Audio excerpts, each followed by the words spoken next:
મહેસાણાના વિજાપુરમાં ધોધમાર વરસાદ. વિજાપુર પંથકમાં વહેલી સવારથી જ વરસાદી માહોલ. હવામાન વિભાગની આગાહી પ્રમાણે મેઘરાજા મન મૂકીને વરસી રહ્યા છે, ત્યારે નીચાણવાળા વિસ્તારોમાં વરસાદી પાણી પણ ભરાયેલા જોવા મળી રહ્યા છે.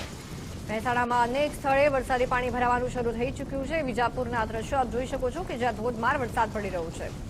સંવાદદાતા મુકેશ જોશી આપણી સાથે જોડાયા છે. મુકેશ, મહેસાણામાં વરસાદી માહોલ, વિજાપુરમાં એવો વરસાદ પડ્યો છે કે ઠેર ઠેર પાણી પણ ભરાવાના શરૂ થયા છે. શું વધુ વિગતો? કશી ચોક્કસથી આપણે જાણવું તો વાત કરવામાં તો સમગ્ર મહેસાણા જિલ્લામાં વહેલી સવારથી કહી શકાય કે ધીમી ધારે વરસાદ શરૂ થયો છે, પરંતુ સૌથી વધુ વરસાદ એટલે કે વિજાપુર તાલુકામાં જે વરસાદ જે છે ધોધમાર વરસી રહ્યો છે. સવારે 6 થી 8ના વરસાદની જો વાત કરવામાં આવે તો અંદાજે 6 ઇંચથી વધુ વરસાદ જે છે વિજાપુરમાં ખાબક્યો છે.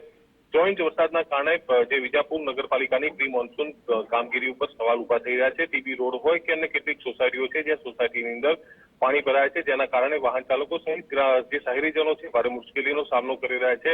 વરસાદે હાલમાં વિરામ લીધો છે, પરંતુ જે પાણી ભરાઈ રહ્યા છે તેના કારણે લોકો હાલ મુસીબતોનો સામનો કરી રહ્યા છે. પ્રી મોન્સૂન કામગીરી ઉપર પણ સવાલ ઉભા થઈ રહ્યા છે. હવામાન વિભાગ દ્વારા અરવલ્લી જિલ્લામાં અને સાબરકાંઠા જિલ્લામાં જે ભારે વરસાદની આગાહી કરવામાં આવી હતી, ત્યારે બોર્ડરને અડીને આવેલા વિજાપુર તાલુકામાં ધોધમાર વરસાદ શરૂ થતા ખેડૂતોમાં આનંદ જોવા મળી રહ્યો છે, પરંતુ સામે જે શહેરી વિસ્તાર જે છે, શહેરીજનો જે છે એ ભારે મુશ્કેલીનો સામનો કરી રહ્યા છે. જી, આભાર મુકેશ સમગ્ર વિગતો બદલ.